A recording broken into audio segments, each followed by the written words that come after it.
Hi, everyone. Welcome. Thanks for joining us. My name is Robert. This is the Gettysburg, the pivotal battle of the United States Civil War live stream history program. Thanks so much for being here. My name is Robert Kelman. I'm joining you from the Lone Star State in Texas.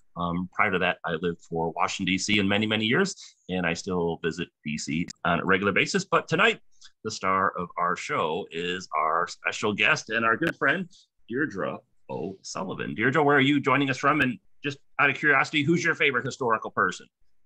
Mine is going to be Winston Churchill, and I'm right now at Cincinnati, Ohio, staying with my father for a little while.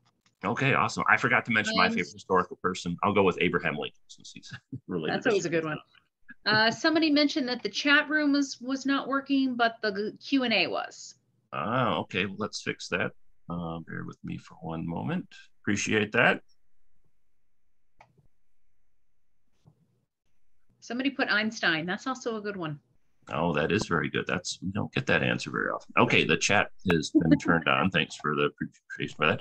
So just real quickly before we turn things over to Deirdre, this is one of a series of history programs she's done for us. If you want to catch some of the prior ones, there's recordings of them on our YouTube channel, which is Washington, D.C. History and Culture.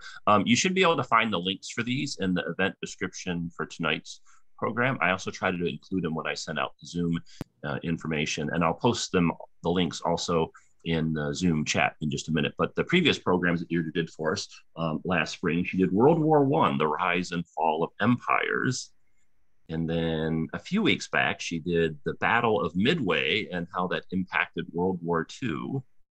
And then last year, she also did the Pentagon 9/11 Memorial Tour, this online virtual tour of the Pentagon 9/11 Memorial in Arlington, Virginia, outside of Washington, D.C. And then another thing that Deirdre does is she periodically leads in-person tours of the Pentagon 9/11 Memorial. And we were thinking about doing that again this year. We just haven't worked out all the details for that. So you can stay tuned for that. Here's a picture of Deirdre at the Pentagon.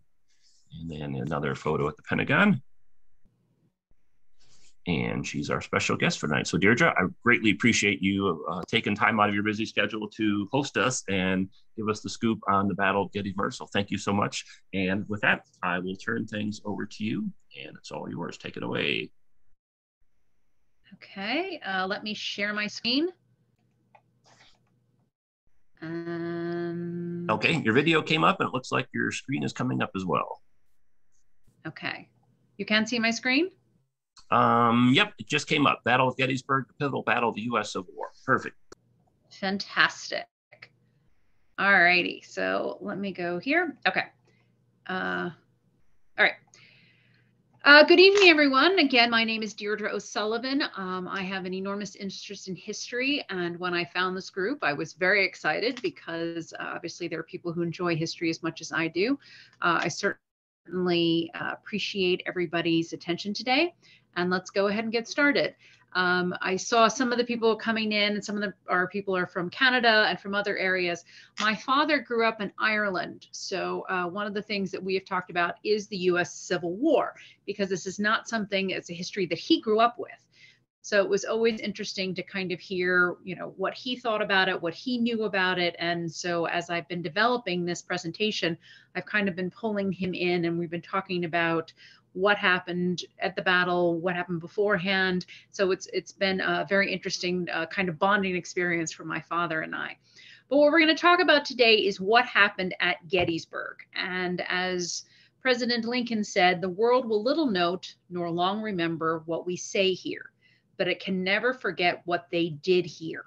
It is for those of us, the living, rather to be dedicated here to the unfinished work which they fought here so nobly advanced. So this is the Gettysburg Address. We'll talk more about that towards the end. So we're going to focus on three main areas. We're going to talk about what was the Union's military strategy to defeat the Confederacy. And then we're going to talk about some of the new technologies that come along that are greatly benefiting the Union forces. We're going to talk about some of the key battles, starting with the first Battle of Bull Run, and then we're going to talk about the importance of the Battle of Vicksburg. Now, the Vicksburg battle is not as popular, as well understood as Gettysburg, but it is very important for the overall strategy for the Union.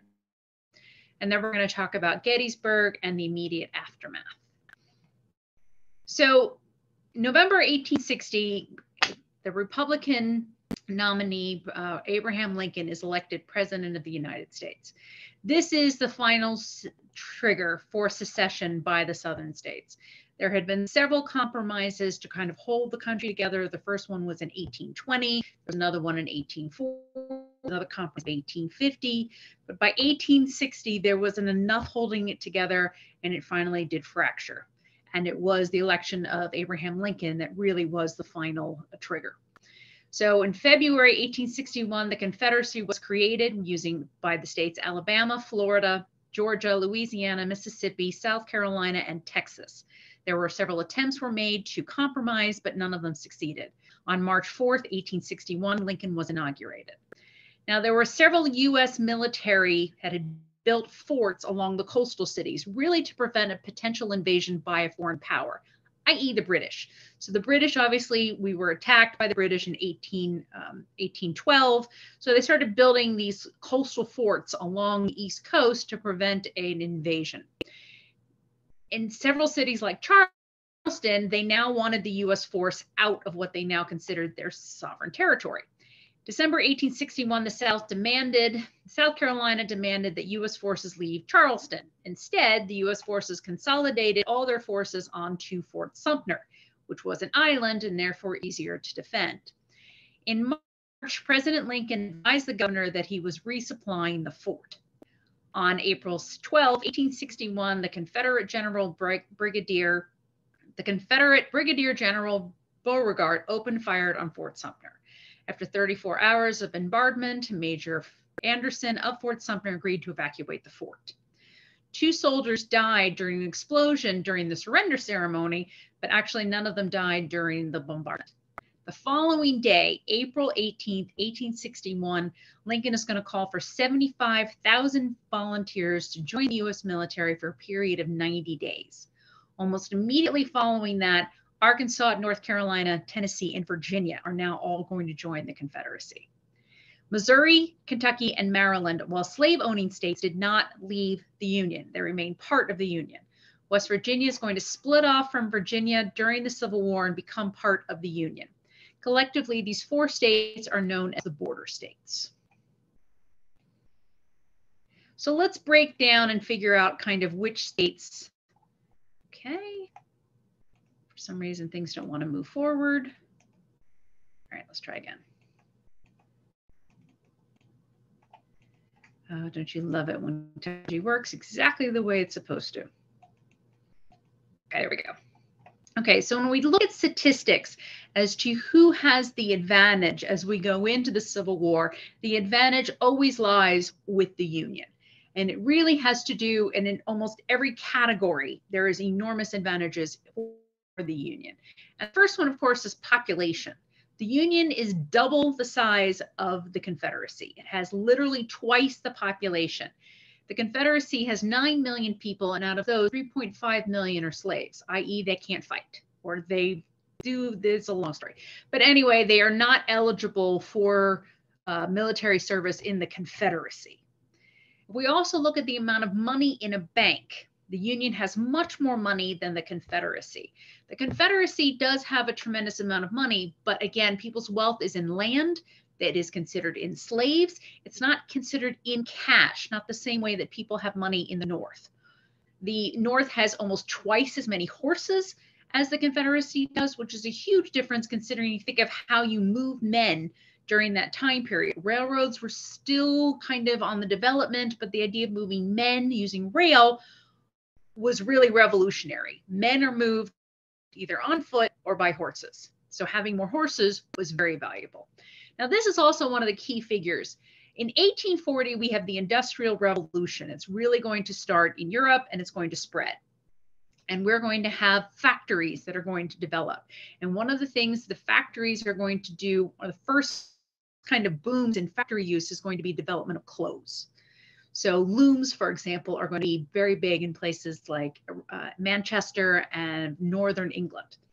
And they're going to use cotton that is going to be grown in the Confederacy, cultivated by slaves, and then basically made into clothes for people all over the world. The South never really embraced the Industrial Revolution the way the North did. So in 1860, there are going to be 1 million, mostly men, for that matter, men and women, were going to be working in factories, versus in the Confederacy, it's only going to be 100,000. That's going to be an enormous difference when you're talking about mass production of materials which are needed for warfare.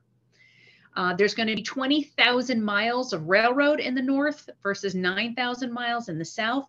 Almost all the telegraph lines are going to be in the North, which is going to help with communications the way in which only a manpower or horses can do it in the South. The estimated strength of the Army is going to be 2.6 million in the North versus only anywhere between 700,000 to 1 million in the South. So basically, the North has twice the size of the Army that the South does. Now, that is an enormous advantage when you're going into war. I always find these interesting. What are the occupations? So in the North, 50% of the people consider themselves farmers. In the South, it's 70%. The other thing you need to look at is the number of laborers. So it's very difficult if you are living in Ireland or England or Germany and you don't have any skills and you're planning on coming to the United States, you are going to come to the North. You are not going to come to the South. And the reason that you're going to go to the North is because you cannot compete with the slave labor of the South. So it just doesn't work. So if you are not a non-skilled laborer and you want to just come to the United States, you can work on, if you're going to come to the North, you can work on the railroad, you can work digging canals, you can work on in factories, you can work as a day laborer. Those positions really aren't available for you in the South. So that's one of the reasons why there's this flood of immigration, and the immigration is going to be headed towards the North and not necessarily to the South. So let's talk about some of the new technologies. Oh, I love computers. Come on, click for me. Sorry. I am not sure why this doesn't work. All right, now it wants to work and now it wants to move several times. Okay, so let's talk about some of the new technology. Now, in the early 1800s, the master of battlefield tactics is going to be Napoleon. And if you're going to go to West Point anytime between 1820 to 1860, you are going to learn Napoleonic battle tactics. Most of the generals that we're going to be talking about in today's presentation went to West Point, and they learned Napoleonic battlefield tactics. The problem is the technology is now 60 years older than when it was when Napoleon Bonaparte came up with his battlefield tactics. So he used muskets, and the muskets had round balls, and they could fire about 250 yards, but they were really only accurate at 800 yards. So based on this information, Napoleon is going to develop his tactics, and he's going to have these lines of men come fairly close to each other, probably the length of a football field, and then basically attack. All of this is going to work in 1810, 1818, even up to 1815. But by 1847, all this technology will have changed, and it'll be replaced. The round balls will be replaced by the mini ball. And the mini ball was developed by the French in 1847, and it is going to be used throughout the entire Civil War. Now, as you can see here from the picture, the mini ball has these grooves in it, as does the musket, as does the rifle. So basically, they're single action. You're going to push this ball into your musket, and it's going to come out and it's going to spin. And that spin is going to give it more accuracy, and it's going to give it a greater range. So again, Napoleon is looking at a range of 800 yards. The new rifles is a range of 400 yards. That is going to make an enormous difference, but it's going to take a long time for people to realize how much the new technology is going to change how we do battlefield tactics. And generals on both sides are going to use military tactics developed in the 1880s using this new technology. And what this is going to do is going to basically create a massacre on an industrial scale. So throughout the 4 years of the American Civil War, 504 people will die every day from the war. This is not just in general, this is from warfare. And it really is, it's just massacre. And people talk about, you know, one of the presentations I just did was on World War I, and they talk about massacre on an industrial scale. That really started with the American Civil War, because in the American Civil War, you have the technology, this new technology. You can produce millions and millions and millions of mini balls, and you can produce this new technology, and it allows you to basically create killing fields. Now, the damage a mini ball can do to the human body is just extraordinary. If they hit bone, the bone will shatter, leading to amputation. If they hit a blood vessel, that person will bleed to death. And the exit wound from the mini ball is actually going to be larger than its entrance wound. Historians believe that 90% of all casualties in the war are from the mini ball. Now, most of the soldiers on the ground are going to have single action. In other words, you have to load each bullet at one at a time. Now, officers have handguns, and handguns, you can load 6 bullets at one time, but they only have an accuracy up to 100 yards, and most ordinary soldiers do not have them. So most of the damage from the war is not going to be from cannons. It's not going to be from handguns. It's going to be from these single action rifles, and there are 2 that are going to be used. One is going to be the British Enfield rifle, and the other one's going to be the American Springfield model rifle. Those are the 2 most common that are going to be used throughout the war, and they're the ones that are going to cause the most damage. Okay, so let's talk about the first Battle of Bull Run. Now, the military strategy in April 1861 is we're going to copy what the Europeans do. And what the Europeans do is they basically get on they pull together their professional armies, and their professional armies take the other country's capital. And that's how we do war. Yay! So great. The capital of the Confederacy is 90 miles from Washington, D.C. All we have to do is get our army. We're going to take Richmond. Boom, the war is going to be over. Short wars are awesome. They got lots of glory for the generals. There's less casualties, which means the political authorities don't have to deal with as many casualties. Great. Wars rarely work out that way. Now, in April 1861, Lincoln requested volunteers for 90 days. So by June, it looks like most of their volunteers, their time was almost up. And so Lincoln was under enormous pressure to, quote, do something. So yielding to this pressure, July 16th, 1861, Brigadier General McDowell takes his unseasoned Union Army out of Washington, and he's headed towards the Manassas Railroad, which is basically about 30, 40 miles south of DC, kind of in what would be then the countryside of Virginia. And he meets also inexperienced Confederate Army led by Brigadier General Beauregard. On July 1st, 6 a.m., the first Union troops are going to arrive at the Stone Bridge, which goes over Bull Run Creek. And by 11:30, they have pushed the Confederates back, and the Confederates are in a disorderly retreat to the Henry House Hill.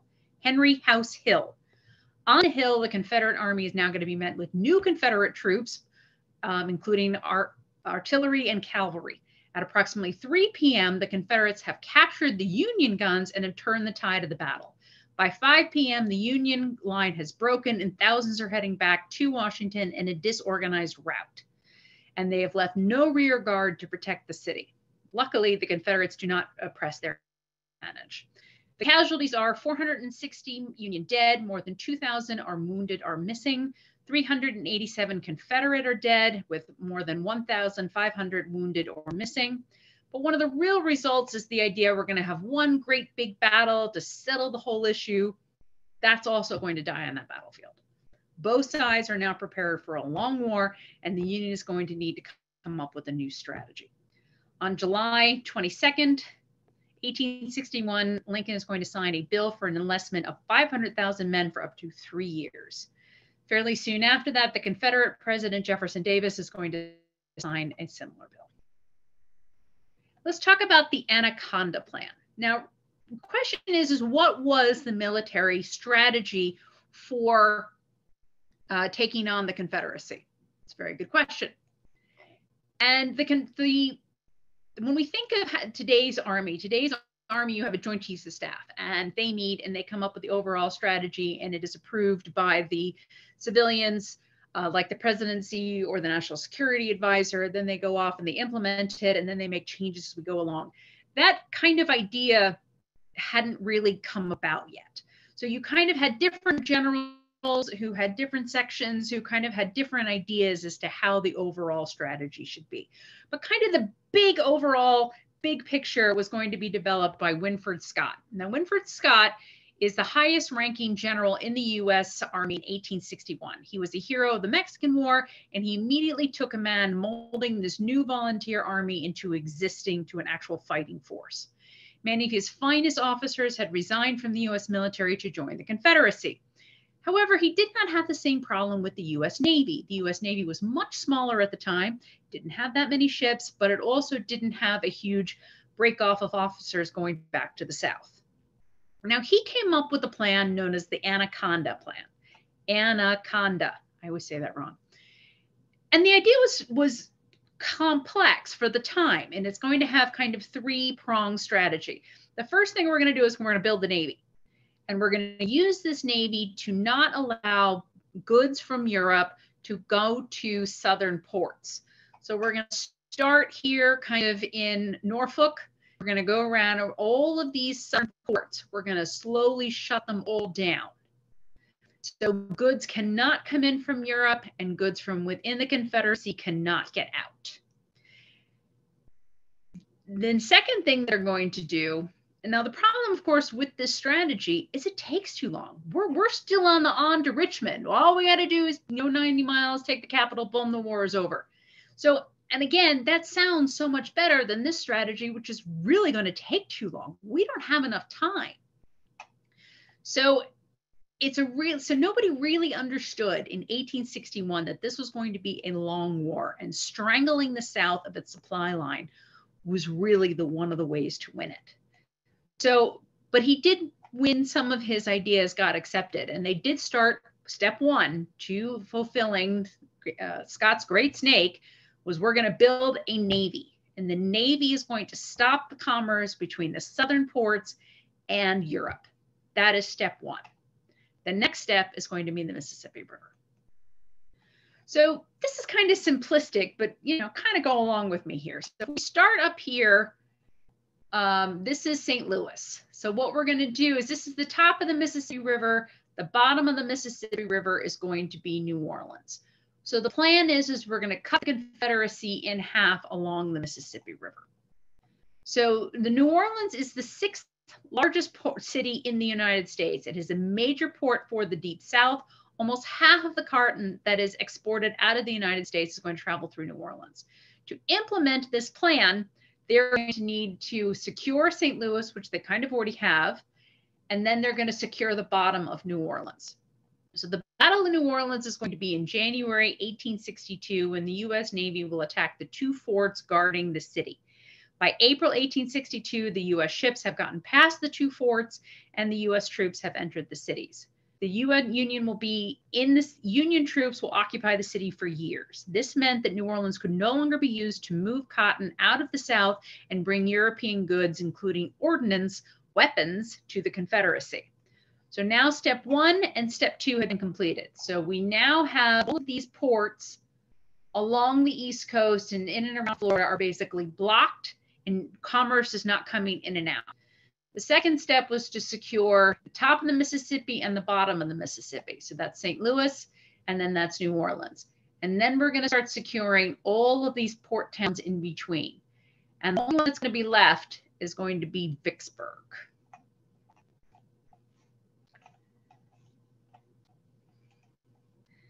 Okay, so what we're going to talk about now is some of the major battles that are going to occur. Now, there are hundreds of battles that occur. There are hundreds of skirmishes that occur. We are really just going to focus on what I call the major battles. And again, I'm sure I'm going to leave a few out, different historians, what they consider major battles versus smaller battles. It really depends on what your definition is. So I'm just going to talk about what I call the big ones. So one of the first ones is going to be Union General Ulysses S. Grant. He's going to have his first major victory on the Tennessee-Kentucky border. Now, I'm not going to talk about Grant really again throughout this entire presentation. He is not a factor at Gettysburg, so he will come about after Gettysburg. So this presentation is really not going to focus on him. But he is going to win the Battle of Shiloh in Tennessee, and that's going to be another large victory in April 1862. Also in April 62, the Union captures New Orleans. This is obviously a big step in the Anaconda Plan.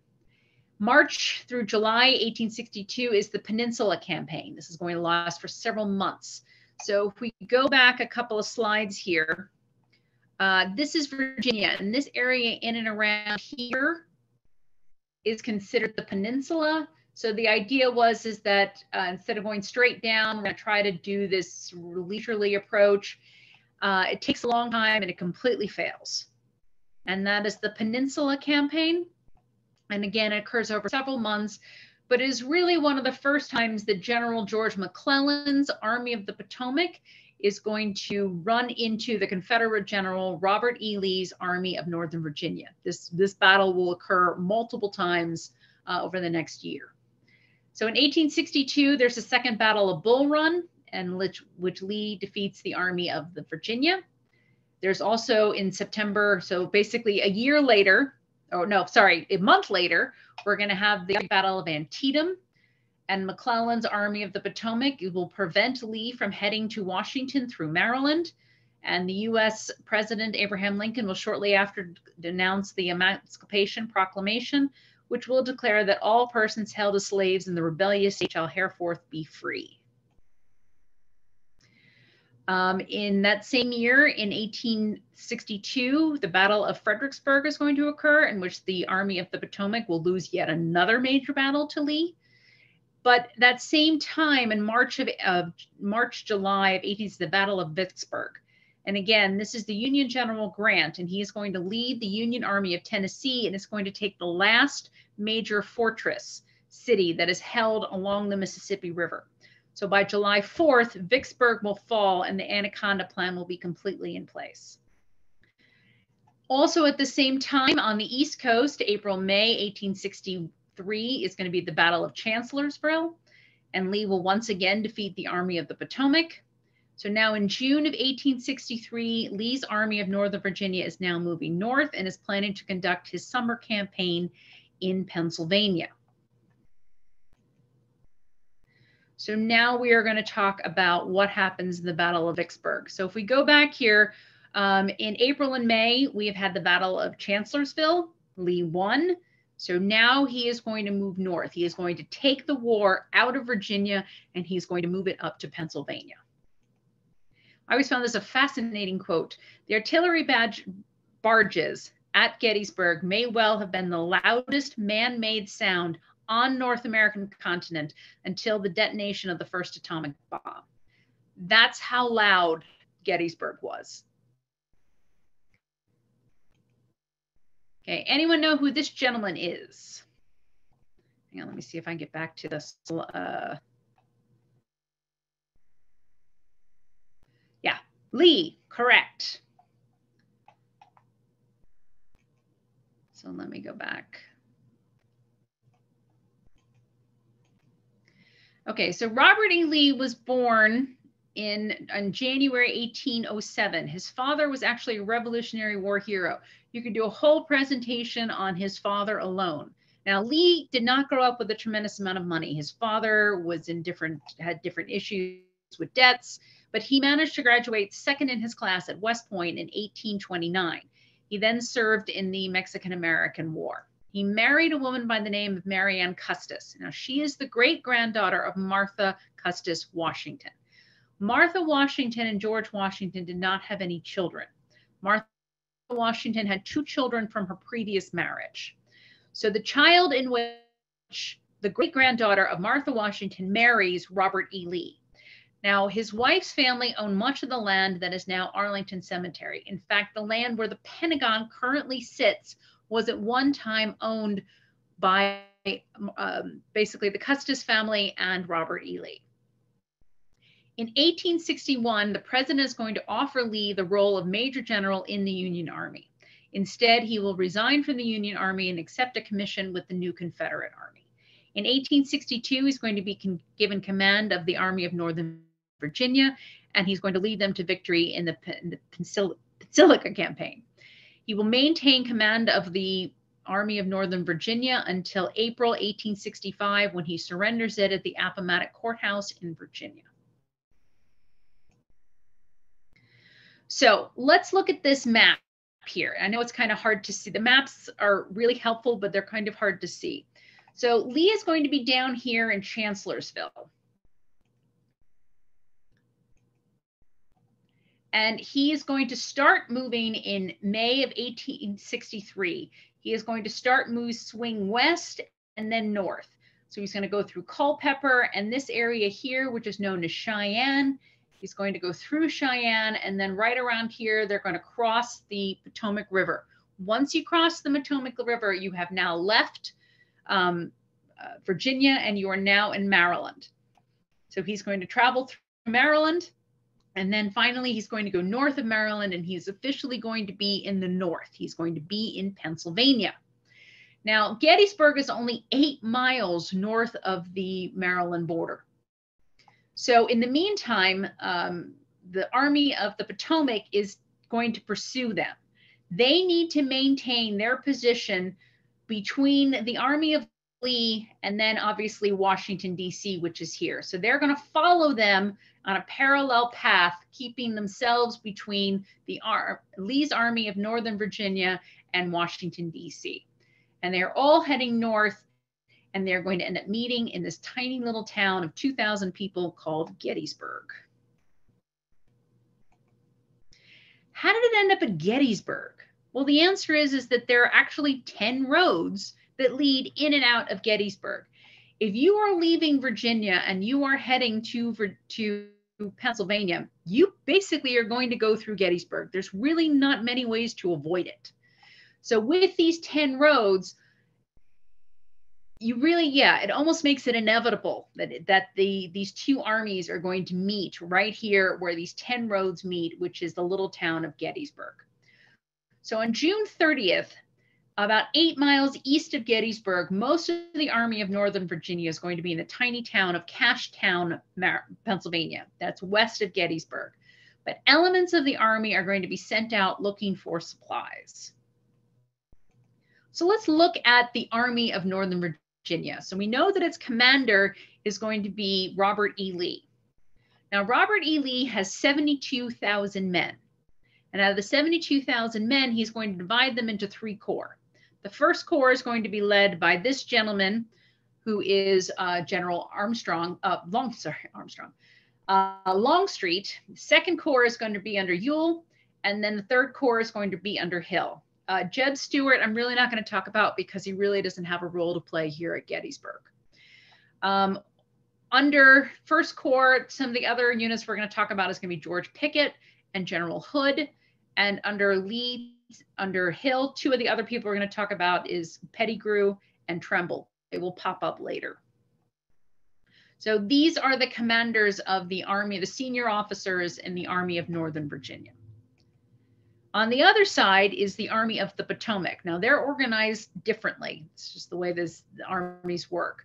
So the Army of the Potomac has 100,000 men, and it has a brand new leader by the name of Major General George Meade. He literally takes command 2 days before Gettysburg. Now he is going to divide up his army differently, and he's going to divide them up into different corps. So the first corps is going to be led by John Reynolds. And second corps is going to be led by Hancock. Third Corps by Sickles, Fifth Corps by Sykes, Sixth Corps by John Sedgwick, and then Seventh Corps by Howard. Now, one of the big is going to be the cavalry. Cavalry is going to play an enormous role on the first day. And the person that's going to have an enormous role to play is going to be John Bedford. So the first day of Gettysburg. Now, I pulled these maps and I thought they were so easy to understand. So this is the Baltimore Pike. Literally, you get on the Baltimore Pike and you will end up in Baltimore. You take some of these, you'll end up south, but the reason why it's all going to end up here is going to be because of these roads. Now, the first engagement is going to be by Beaufort, who's going to come across some of Ewell's men. And this is really kind of, it starts off really as a skirmish. You've got these two armies who are looking for each other, and they kind of find each other almost on accident in Gettysburg. And so Beaufort, who is the cavalry, he is going to recognize that this area here, which is known as Cemetery Hill, is the area he wants to be in. It is the high ground. So down here is Gettysburg, but the high ground is here in Cemetery Hill. So he is going to do everything he can to make sure that this high ground is going to be occupied by the Union forces.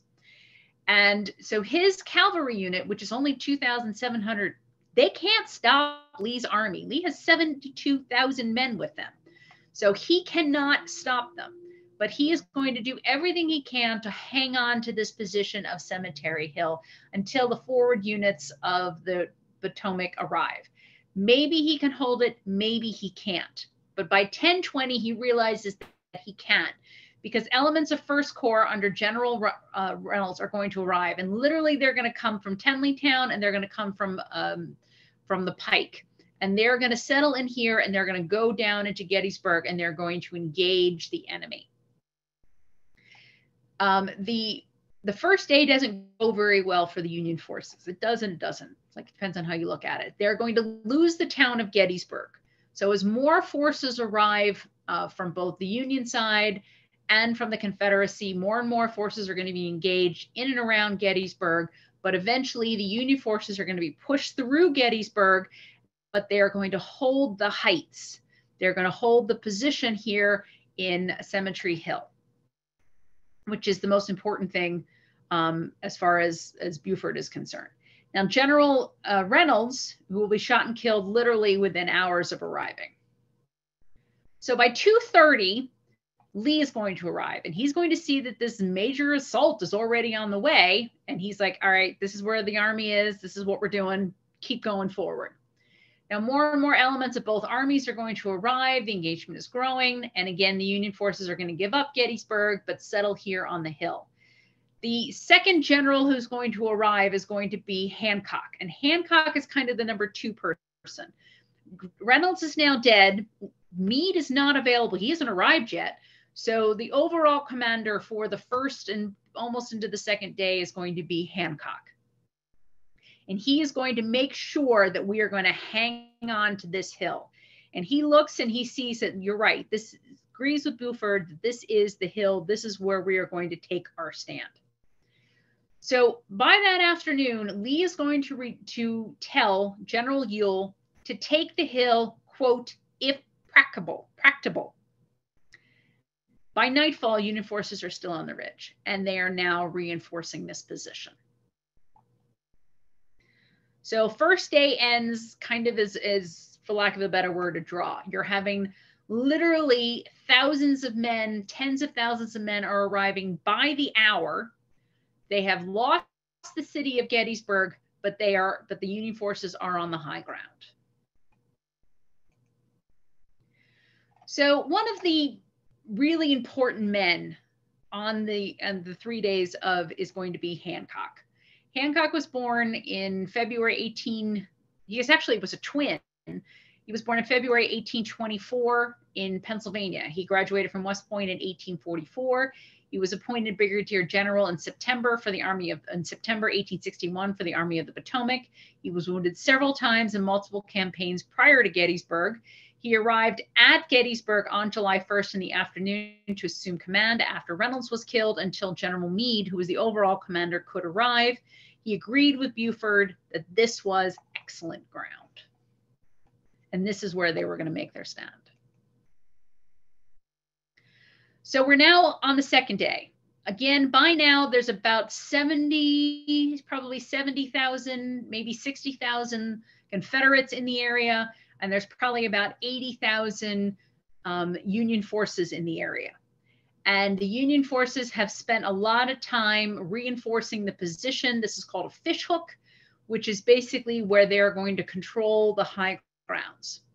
So Lee is going to basically attack the Union position on both of its flanks.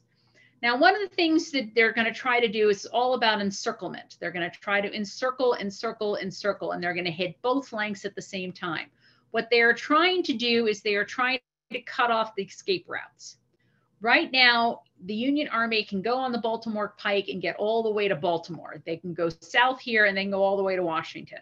So they need to make sure that these escape routes remain available to them. They have been encircled before. They have no interest in doing it again.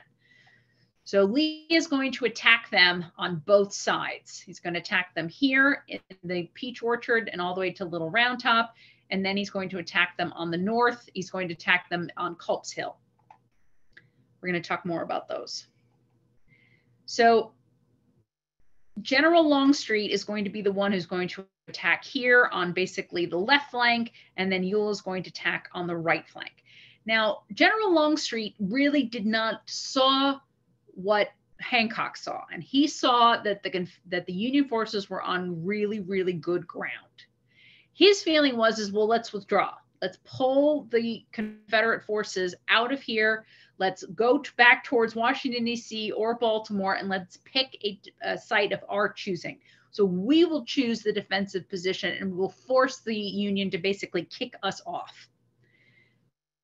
This is mostly how the Confederates won battles, is they forced the Union, basically, they chose the battle site, and then they forced the Union to basically play their game.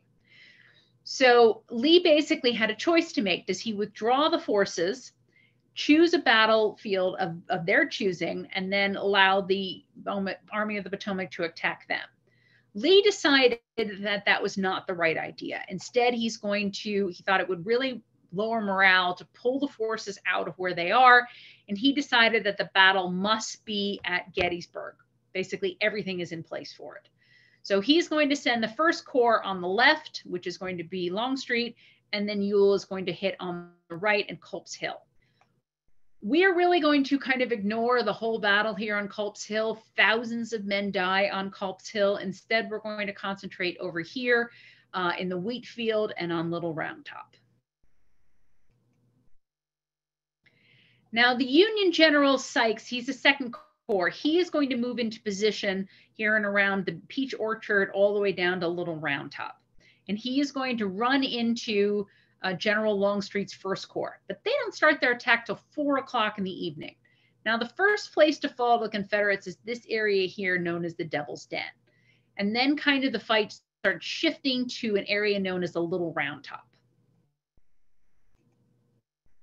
Defending the Little Round Top are numerous units, but the one we're going to talk about is the 20th Maine, led by Colonel Chamberlain. Colonel Chamberlain was born on September 8th, 1828 in Maine. He is a professor at Bowdoin College in Maine. He was appointed Lieutenant Colonel of the 20th Maine in August of 1862. He was promoted to Colonel in June 1863. On July 2nd, 1863, Chamberlain's 20th, which had 386 officers and men, are assigned the duty of defending the end of the Army of the Potomac's left flank. So when we look at this next slide here, we'll see what that means. So this is Little Round Top. They've kind of already lost here in the Devil's Den. And what the Union is going to try to do is go around them, go around them, go around them, cut them off here at the Tenley Road. So the absolute last unit on the end of the left flank is right here, and it is the 20th Maine. They basically are under orders to hold their position at all costs. It's hard to understand, explain to a modern audience what that means. It literally means they are not allowed, they must fight basically to the last man. There will be no retreat, there will be no surrender. You are holding this position at all costs. So they form a firing line, and then they're going to form a right angle, and that is basically the end of the line to prevent the Confederate troops from getting around them, getting around them, getting around them. And they're going to be hit by men from Alabama and from Texas, again, trying to constantly flank them. They're going to go through 2 separate charges, and they're going to go to heavy, heavy losses. More importantly, the 20th Maine is running out of ammunition. You're running out of ammunition, and you cannot retreat. What do? So Chamberlain is completely running out of options. He basically can't retreat. He can't move back. He can't get any more ammunition. he comes up with this extraordinary idea. Let's charge. Now, to leave your defensive position and charge at your enemy defies all conventional wisdom. He's kind of behind rocks and trees. He's on the top of the hill. They're coming up the hill, and he's going to charge them. And it works. So what he's going to do is what's called a right wheel. So the wheel is basically, he's going to kind of swing around and sweep the Confederates down the hill. And it is extremely successful. And he captures 101 Confederate soldiers. And most importantly, he basically saves the flank. Now, there is a YouTube video that we're going to try to put on here at the end, which is really going to show this, this maneuver in much more detail. And he does manage to hang on to the left flank, and he hangs on to the Tenley town. So all of these pushes that are going to occur on the left flank are going to fail.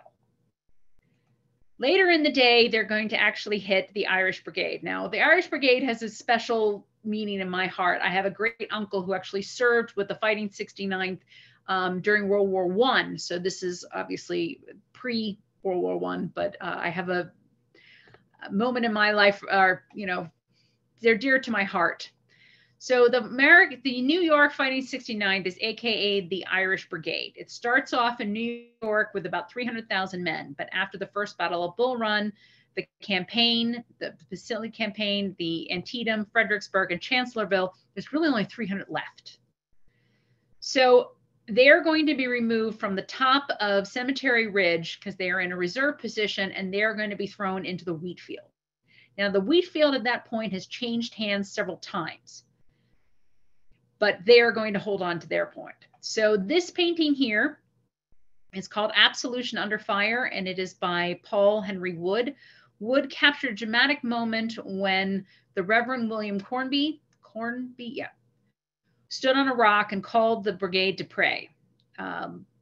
Colonel Mulholland of the brigade's 116th Pennsylvania Regiment recalled later that a handful of men, before going into that fierce battle, knelt down, and the excellent Chapman piously raised his hand and gave them benediction. They then jumped to their feet, closed their lines, and charged. After the war, Corby is going to serve as the president of Notre Dame, and this painting hangs at Notre Dame University. So now it's 10:30 p.m. on the second day. All the guns have been silent, and more importantly, the Union has held the high ground, and it has not allowed the Confederates to flank them. So as we go into the third day, if anything, they have consolidated, and the line is stronger than it was before. So down here is the left flank. This has been consolidated and strengthened. Here is the right flank, Culp's Hill. They're going to try to hit it again on the morning of the third day, and they're going to come at it one more time, and that too is going to fail. So now this has been strengthened. This has been strengthened. You've got about 100,000 men up here, but again, most are centered on either side. So what does that leave in the middle? And what does it leave? It leaves the middle. So Lee is going to come up with a new strategy. He's going to stop attacking the flanks, and his new plan is to attack the center. And he is going to send in Longstreet's First Corps with elements from Hill's Third Corps, and they're going to make the attack.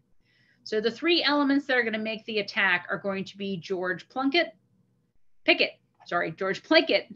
with troops from Virginia. And also going to be with him is going to be Joseph Johnson Pettigrew, and Isaac Tremble. They're going to have with them troops from Alabama, Florida, Mississippi, North Carolina, and Tennessee. And they are all going to make this attack, which is going to be known as Picketts Charge. Now, George Pickett was born on January 16th, 1825. He was born in Richmond. He graduated from West Point in 1861. 1846. I don't know where 61 came from. 1846. He actually graduated dead last in his class at West Point. That's known as the GOAT, basically the guy who brings up the end. His first command was during the I don't know why it's kind of with that name, the campaign where he was wounded. On June 3rd, 1863, his division was the furthest away from the battlefield. Therefore, it was one of the only ones that had not yet engaged with the enemy. So it's going to be his division that is going to lead the charge against the center. Hence, for all eternity, it will be known as Pickett's Charge. So all along here, we're going to have, oh, sorry, I'm on the wrong one. So this is basically a forest back here. And right along here, you're going to have the Confederacy is going to basically create its line of artillery. The artillery is going to have anywhere between 150 to 170 guns. And it's going to be 2 miles long, and it's going to be led by Colonel Edward Anderson. And he is going to start firing his 150 to 170 guns right here into the center of the Union lines. The idea is he is going to break the Union lines before they can ever make this charge. So the Confederacy, the infantry is going to sit here in these clump of trees as this bombardment goes on. And in the meantime, the troops that are along here are literally lying on the ground. They know that a charge is coming. That many, you're not going to get hit with that much artillery and not know a charge is coming. So they are going to, the infantry is going to sit here in these trees in the July sun, waiting for the artillery to be silenced. The artillery is going to stop firing because basically they have now run out of ammunition. So they have fired everything that they have, and then suddenly these lines of men start coming out of the forest. 2 p.m., the infantry steps into the open field that stretches in a line that stretches for 1 mile, and they are going to start their march to the Union lines. The Union artillery has literally its finest hour as 75 cannons open fire on this march of men in their perfect rows. If they survive the cannons, which a lot of them don't, their next problem is going to be right here in this road. The Emmitsburg Road, you kind of have to walk up a little bit to get there, and then there's a fence. So you have to not only go up the steep little incline is probably the right word, but then you have to climb the fence to get over it, climb over 2 fences. There's one on each side of the road, and then you're going to make your way up. Now you are about 400 yards away from the artillery. The artillery is going to switch its fire and start using canister. And the canister basically kills 20 to 30 people at a time. And they are a stationary target right here along the road and a perfect target for the artillery. And then if they manage to make their way out of that, and several of them don't, you basically have several thousand men who basically make it, who survive to the Emmitsburg Road and say, I'm done. And they kind of just sit here on the embankment and basically wait for it to all be over. However, if you do manage to get over the fence and you manage to survive the artillery invasion, all of a sudden, all of these men that are lined up here are going to stand up and they are going to open fire. Thousands mini balls are all getting in the same direction. Now, right here is considered the angle. And the angle is really what was considered the high point of the Confederacy. And it is going to be done by Armistead Brigade, which is kind of one of the furthest away. He is going to manage to get his men over the Emmitsburg Road, and he is going to head towards what they call here this clump of trees. He's going to make it to the angle, which is basically a kind of a stone wall that has an angle on it. And he is going to make it that far. And he is going to go up and he's going to hit that, and he is going to be confronted by the 69th Pennsylvania infantry, which is made up mostly of Irish from Philadelphia. They're going to hold the line, and they are going to engage the Confederates in hand-to-hand combat. Now, the 2 elements next door to them are both going to retreat. The 82nd, the 69th Pennsylvania is going to hold. In the meantime, they're going to be reinforced by units who are going to come up and basically reinforce them and push the Confederates back. There just aren't enough Confederates who are able to withstand the counterattack as more and more regiments rush into the fray. Every single Confederate soldier who makes it over the angle is either captured or killed. Suddenly, it's over.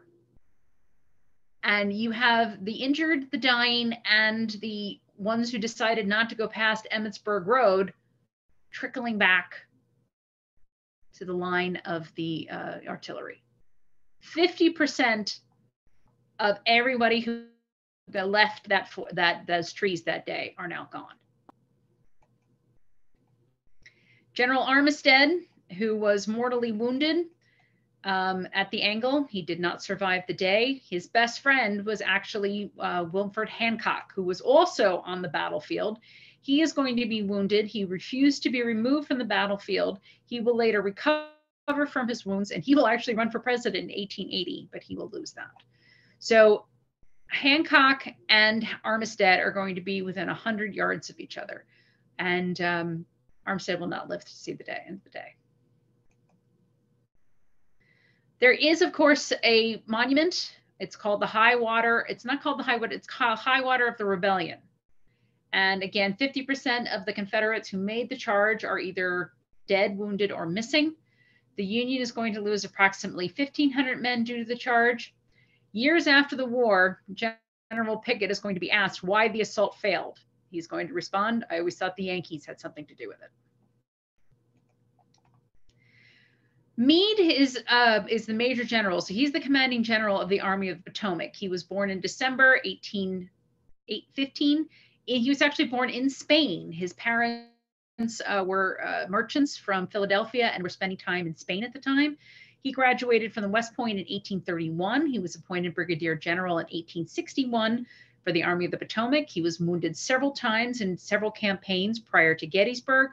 Right before the Battle of Gettysburg, the commanding general of the Army of the Potomac, Joseph Hooker, he resigned. So literally 2 days before the battle, Mead is going to be woken up and going to be advised that he's the new commanding officer of the Army of the Potomac, and he's been handpicked by the president. He will arrive at the Gettysburg on June 2nd at 2 a.m. to take command. But he's really going to follow, because Hancock was there first. He doesn't become the indispensable man during that battle. Instead, it's really Hancock, because he's the one who's going to make sure that they hold that position, and he's going to be the one in the center when Pickett's charge does occur. Now, Meade is going to be most remembered for his not pursuing Lee and allowing the Army of Northern Virginia to slip back over the Potomac and into Virginia after Gettysburg. So the question always is why didn't he pursue Lee's army? He had won the enormous battle, but he basically allowed Lee to slip back over the Potomac and into Virginia. So why didn't he pursue? And there are several reasons. One, he was cautious. He had just lost, I think it's 26,000 men, and all of his troops were absolutely exhausted. They had been doing this pursuit of Lee's army starting in May.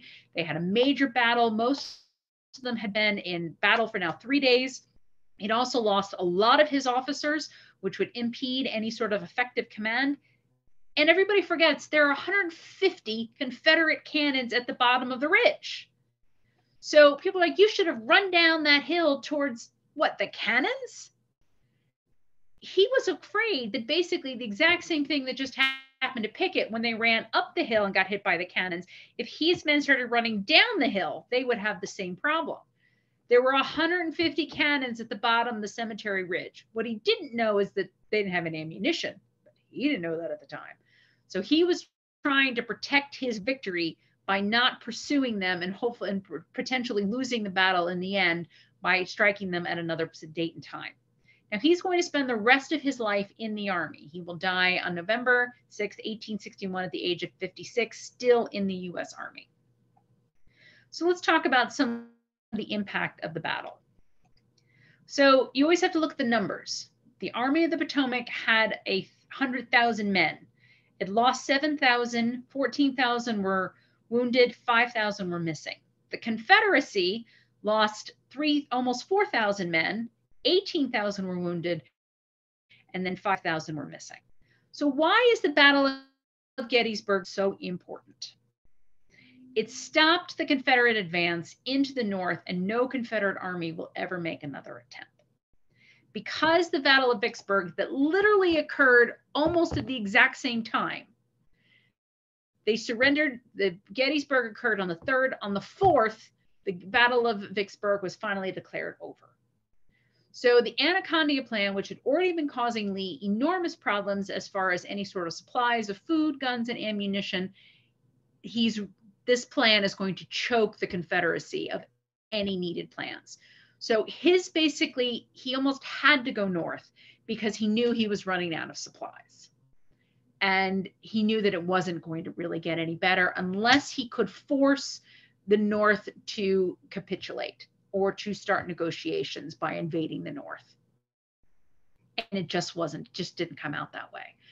Gettysburg was unsuccessful, and his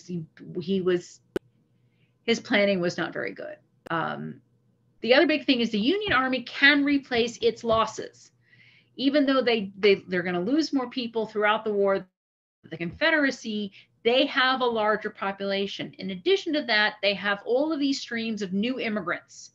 Now, new immigrants are not going to be going to the Confederacy. Why? Because we have the Navy blockade.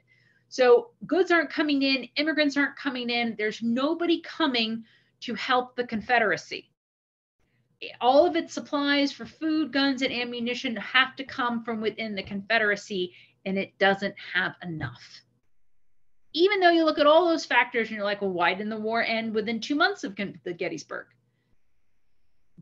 Because the Confederates were that good. And the war is going to go on for another 2 years before they're going to be willing to surrender. So when we look at the town of Gettysburg had 2,000 residents. It had 10 roads coming in and out of it, but only had 10,000 residents. And suddenly it had 10,000 bodies to bury. How do you bury 10,000 bodies when you only have 2,000 residents? So kind of the state of Pennsylvania formed a committee to oversee the creation of a national cemetery. And they're going to figure out where they're going to put 3,500 bodies that need to be buried right there in Gettysburg. So they're going to come up with this national cemetery, and then they decide, well, wait a minute, we should have a dedication ceremony. I mean, this is just a huge battle. It's in our town, and we're going to have a dedication ceremony. I think originally they were going to do it in October, but then they pushed it off, and they were going to do it in November. And they invited a very famous orator by the name of Edward Everett. And he was there, and he was going to deliver a 2-hour speech on the fundamentals of the war and how important the Battle of Gettysburg was. Kind of as an afterthought, they invited the president, really as a courtesy, and he was going to make some, quote, appropriate remarks. And those appropriate remarks are going to be the Gettysburg Address. And that speech, uttered at the field of Gettysburg, now sanctified by the martyrdom of its author, is a monumental act. In the modesty of his nature, he said, the world will little note nor long remember what we say here, but it can never forget what they did here. He was mistaken. The world at once noted what he said and will never cease to remember it. Senator Charles Sumner said this in a speech after the assassination of President Lincoln in April 1865. So let's talk about the Gettysburg Address. So on November 18th, President Lincoln arrived at the ceremony for the consecration of the National Cemetery at Gettysburg. He was not feeling well. After the speech, he boarded the train and was feverish. He was later diagnosed with a mild case of smallpox. So he delivered this speech while having smallpox. And this is the speech which everybody remembers. And I'm going to try to get through this without getting emotional. Here's the Gettysburg Address. 77 years ago, our fathers brought forth on this continent a new nation, conceived in liberty and dedicated to the proposition that all men are created equal. Now we are engaged in a great civil war, testing whether that nation or any nation so conceived and so dedicated can long endure. We are met on a great battlefield of that war. We have come to dedicate a portion of the field as a final resting place for those who here gave their lives that that nation may live. It is altogether fitting and proper that we should do this. But in a larger sense, we cannot dedicate, we cannot consecrate, we cannot hallow this ground. The brave men, living and dead, who struggled here have consecrated created, far above our poor power to add or detract. The world will little note nor long remember what we say here, but it can never forget what they did here. It is for us, the living, rather, to be dedicated here to the unfinished work for which they fought here, have thus far so nobly advanced. It is rather for us here dedicated to the great work reigning before us, that from these honored men we take increased devotion to that cause for which they gave the last measure of devotion, that we here highly resolve that those dead shall not have died in vain, that this nation under God shall have a new birth of freedom, and that the government of the people, by the people, for the people, shall not perish from this earth. Thank you all. And that concludes my presentation. I am open to... Bravo, Deirdre, that was awesome. So Thank let's you. see. So what we're going to do, folks, is at the end, we're going to stream 2 video clips, but we have to stop the recording before we do that because of copyrights. So why don't we do this? Maybe if someone has questions or comments, they can type those in the chat or the Q&A in Zoom, and we'll answer those. And then once we get through all the questions, then we'll stop the recording and queue up the video. So thanks for that. Let's see, there was a question earlier, Deirdre, what exactly is a canister in terms of arms? Very good question. Think of it as buckshot. So most of the time you fire a bullet, and you fire your gun and one bullet comes out. If you fire a shotgun, basically you fire out little pellets instead. So the same concept applies to canister. So most of the time you are firing artillery, you're firing artillery from a mile away, and you're firing one ball that explodes when it arrives. Canister is basically buckshot. So you kind of fill it with, I don't know, ball is the right word, but almost like a container. And that container, once it's hot, basically explodes, and it explodes with tiny little ball bearings or small pieces. And it basically just rips through the human body. And you can take out multiple people at the same time. So once they got to the Emmitsburg Road, you basically had this explosion of these small pieces that basically, with a lot of gunpowder, would knock people over and rip apart their bodies. It's very deadly. It's very scary. And yeah, that's what they did. Again, it really only works once the artillery is close enough that they can use it. It's not for long-term artillery or long-term fire. It is once the enemy is really that close that they start using canisters. Mm-hmm. Yeah, it's a basket full of ping pong balls, iron ping pong balls. That's a good way of describing it. Why did it take so long? Because the Army wouldn't surrender. Lee always said that he had to continue fighting as long as his men would continue fighting. And his army continued fighting for 2 more years.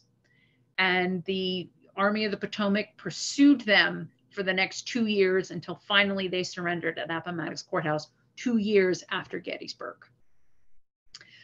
Yeah, they had to invade the South. So I mean, it's not like the yes. 2 armies are gonna line up and just duke it out, and then the loser will go home. They had to invade the South, and logistics back then were a lot less advanced than they are now, and they had to equip the army, and there's a lot of other things going on. So it took a long time. I mean, the South's a big territory, so to completely take over the large swaths of this big giant territory took a lot of efforts. That's why the 2 years. They ended up starting in Tennessee, and then from Tennessee they made their way down to Atlanta, and then from Atlanta they kind of made their way back up. So you almost have to do a whole presentation on the last 2 years of the war. But once the Gettysburg occurred and Vicksburg at the same time, the South's defeat was almost inevitable because they just couldn't keep up supplies. Again, as we talked about what happened to Chamberlain, you run out of guns, you run out of ammunition, you have to pull out. You can't throw rocks. And they were getting to the point when that's what they were doing. Somebody wrote that my great-grandfather was at day 2 and 3. Wow. That's awesome. Day 2, they couldn't walk because the red-blooded, kept on sucking their boots off. Wow. The question also is what happened to the town people? The town people basically went down in their basements and were told not to come out until they basically stopped firing. There was only one town person who was killed, and that was a woman, and she was basically killed by a stray bullet. The townspeople survived the onslaught, but then there were enormous problems with disease following the fact that there were 10,000 bodies lying around in fields decaying. So there was much more problems with disease than there was anything else. There are a lot of details like that. Somebody talked about Pickett being extremely thirsty. Pickett's men were the furthest away of the Confederate forces from Gettysburg. So basically they were rushed from where they were into Gettysburg, and really without being able to refill their canteens, they were thrown into battle. So they were really, they were in a bad situation before they stepped out of that forest onto that 1 mile of open field. We're approaching the 160th anniversary of Gettysburg. That'll be next year. Yes, that's going to be next year. The stench would have been overwhelming, because not only was there 10,000 dead bodies, but there's also, I forget the exact number, but I say there's about 3,000 dead horses and mules as well. So yeah, the stench would have been overwhelming for months. The question is can you describe the ammunition? The munitions manufacturing was all in the North. I want to say that there was one of the places where they were making ammunitions was at Harper's Ferry, which is one of the reasons why John Brown attacked it, but that's a whole other story. I don't know the exact number of munitions that were produced in the South, but it was a handful. Most of the munitions came in, basically were snuck in and going around the ports by the blockade runners. No, I don't know the exact numbers of how many each side got. But again, there was no limit really to the amount in which the North had. They basically had everything. I mean, if you ever see any of those movies, you see the uniforms that the North had, you see the weapons that the North had, you see the amount of guns or ammunition each person carried.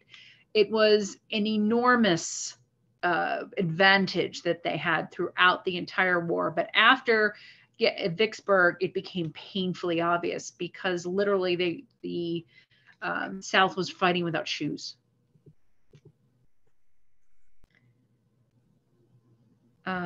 Mead did the battle. Yeah, that's true. Mead, actually, there are smaller battles that are skirmishes that did occur in between the Army of the Potomac and the Army of Northern Virginia. And the whole idea when these armies met was to wipe out the other. And in some ways, neither one of them managed to do that until the very end, when Lee's army was facing annihilation, and that's why he surrendered at Appomattox Courthouse. Were there European citizens involved? It depends on what you could call that. There were a lot of Irish that basically got off ships and became U.S. citizens, and then became part of the U.S. military and were shipped to the South. As far as Europeans, I'm sure there were a handful, but all of the generals, the commanders were all Americans. So I'm not aware of any Europeans having any sort of significant impact on the war. One of the things that comes about was, why didn't the British support the South? The British needed the cotton that was being produced by the South to keep their factories going, and the answer is slavery. The Queen Victoria was never going to support the institution of slavery, which was a big factor, obviously, in the Civil War. No, they were not expecting anything extraordinary from Lincoln when he made that speech on November 19th. He was an afterthought. He was just, yeah, let's just, add him because it's polite.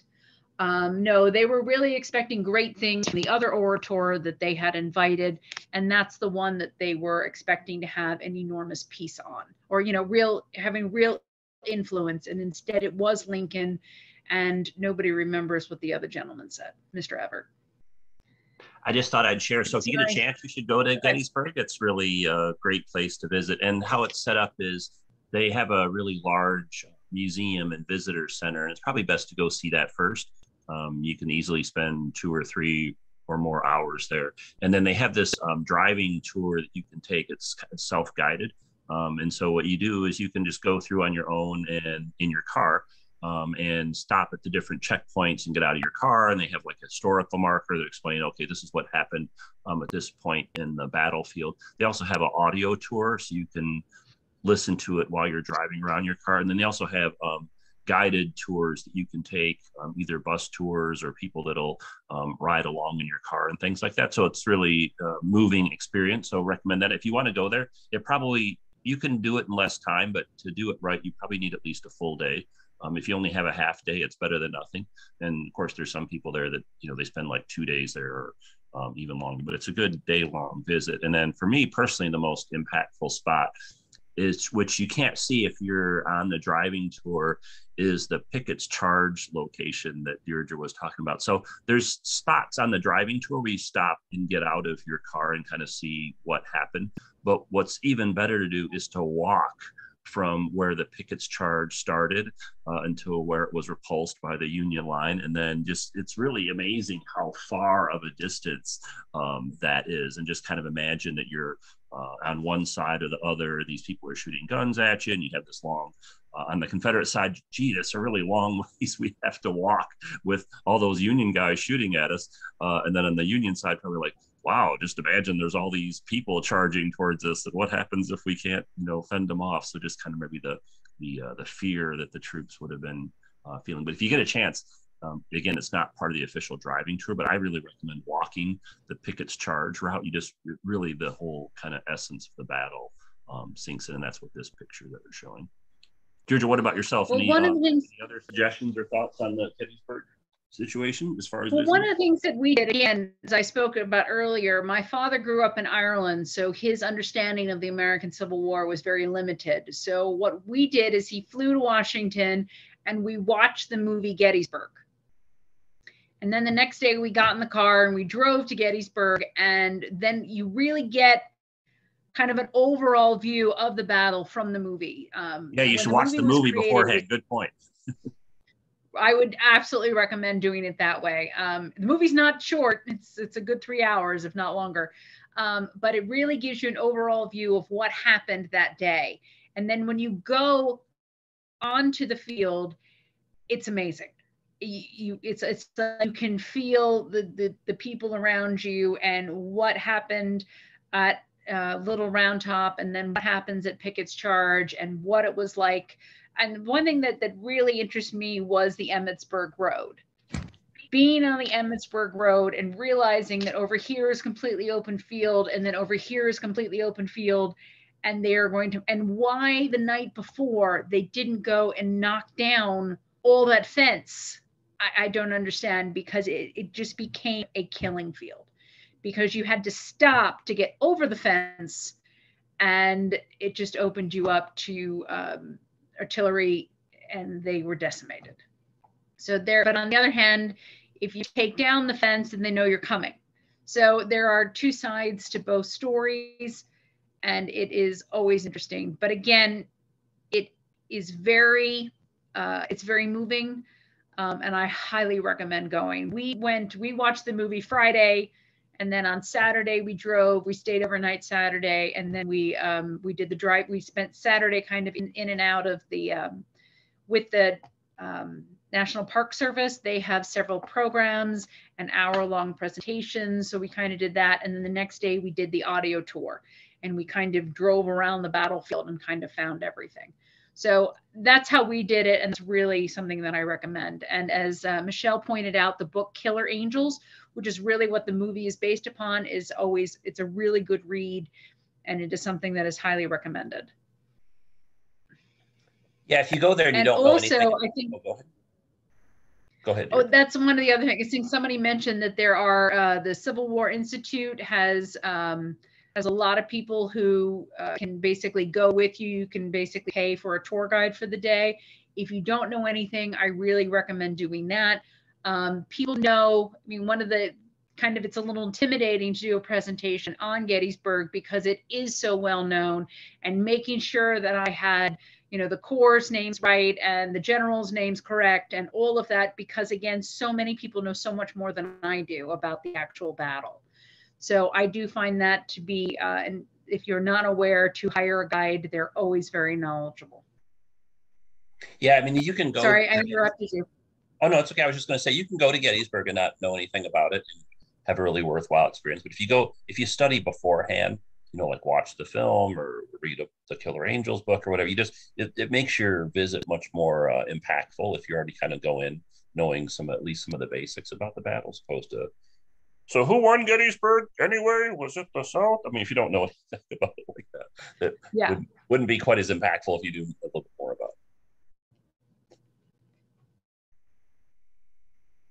The other thing, interesting things my father said that go ahead. Well, he said that after watching the movie, he didn't understand what happened on the first day, and that's kind of skipped over a lot in the movie.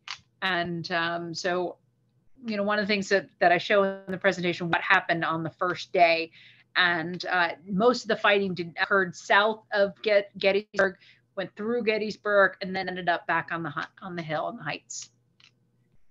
I was just going to say, if you're visiting, you should check the National Park Service calendar and see if they have any special programs going on that day. Because the last time I went, they were having this artillery demonstration, and they actually had the tourists loading the cannon and doing I think there were like eight different jobs. And so they took 8 volunteers and they told you, okay, Robert, this is what you're going to do. Bill, this is what you're going to do. Susan, this is what you're going to do. And yeah, we actually loaded the cannon and fired it. And so they had a whole demonstration on the different types of shells that they would shoot and the range and how they would move the cannons and stuff like that. There was a way that they could actually fire them while they were retreating. It was really fascinating. It was like about an hour long, but that's not something they have every day. It was a special program that they have. So if you're going to be visiting, you should check out the Park Service website and see what they have going on any particular day. Yeah, the Park Service always has great programs, and the people who work there are extremely knowledgeable and love history. So they love sharing their knowledge with the tourists who come. Yeah, and we've been since COVID doing these film programs where we stream films, and quite a few people said, oh, how come you should stream the Ken Burns Civil War thing. So I think I will. I actually bought the DVD. Wow. And I'll have to do it over a course of several nights, but I think that's such a great film, and I think a lot of people have not seen it in a long time, myself included. So yeah, we were actually going to do that, but it probably won't be for at least a few months, maybe like in the fall or in the winter. But yeah, if you want to watch the Ken Burns Civil War series, we'll stream it. I have the DVD sitting right here on my desk. Just have to get it on the schedule. Well, somebody mentioned that they wanted to see those short videos because it's getting towards 8:30. Okay, hold on. We can queue those up. While I'm pulling those up, Deirdre, why don't you keep an eye on the questions? Okay. I'm going to be happy to stick around after we show the 5 or 6 minute clip. If anyone else has any questions or has more information to provide, Robert and I could probably chat about this stuff for hours. So we have no problem. And if you joined us late, so this is one of a series of history programs that Deirdre's done for us. Greatly appreciate you, Deirdre, taking time out of your schedule to educate us on these topics. So she did World War I, the rise and fall of empires. There's a recording that on our Washington, D.C. History and Culture YouTube channel. I'll post it again in the Zoom chat. It's also in the event description for this event, and then also it was included in the email that had the Zoom link. And then she also did a really cool one on the Battle of Midway and how that battle really impacted things as far as World War II. And then she also did last year a live stream program on the Pentagon 9/11 Memorial. And at some point in time, Deirdre probably going to be doing her 9/11 in-person tour. So if you're in the Washington, D.C. area, you're going to be visiting around 9/11, the days before 9/11, maybe perhaps you can join Deirdre's tour. We don't have the date for this yet, but we'll figure it out pretty soon and email that off to you. So let me pause that and we'll queue up the clip. So let's see, Deirdre, tell us what the 2 clips are going to be.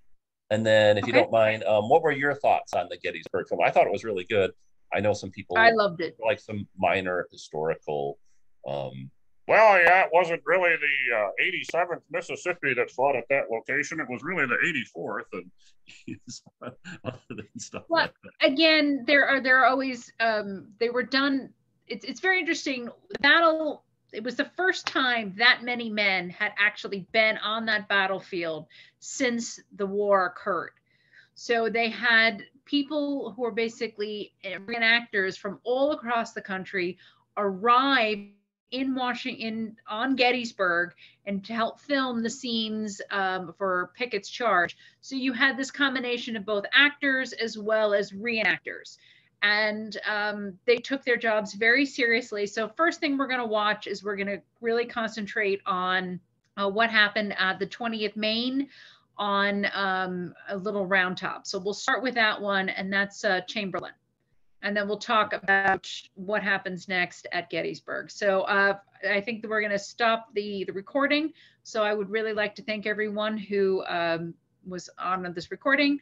I hope you appreciate the information that we provided in hopefully an entertaining and interesting way. Oh yeah, it was awesome. But one last question for you. Do you think that Gettysburg was the most important military battle ever fought in the Western Hemisphere? I mean, it's definitely on the list, but yes. I mean, you think about how history would have turned out differently had Lee won that battle. I don't know. I think there is a you could say the same for Yorktown, because without Yorktown we wouldn't have a country. So Yorktown was in the U.S. Revolutionary War. So I'm going to go with Gettysburg, but I think that there could be an argument that it was in fact Yorktown instead. I think that if he had won the Battle of Gettysburg, he would have moved to east and he would have threatened Philadelphia, and there's a really good chance that they would have sued for peace. Oh yeah, all kinds of possibilities. So, okay, well, let's do this. Let's stop the recording. Thanks for joining us. We have 2 video clips we're going to be watching if you're watching us live on Zoom, and if you're not, we'll just catch you next time. So sit tight and we'll stop the recording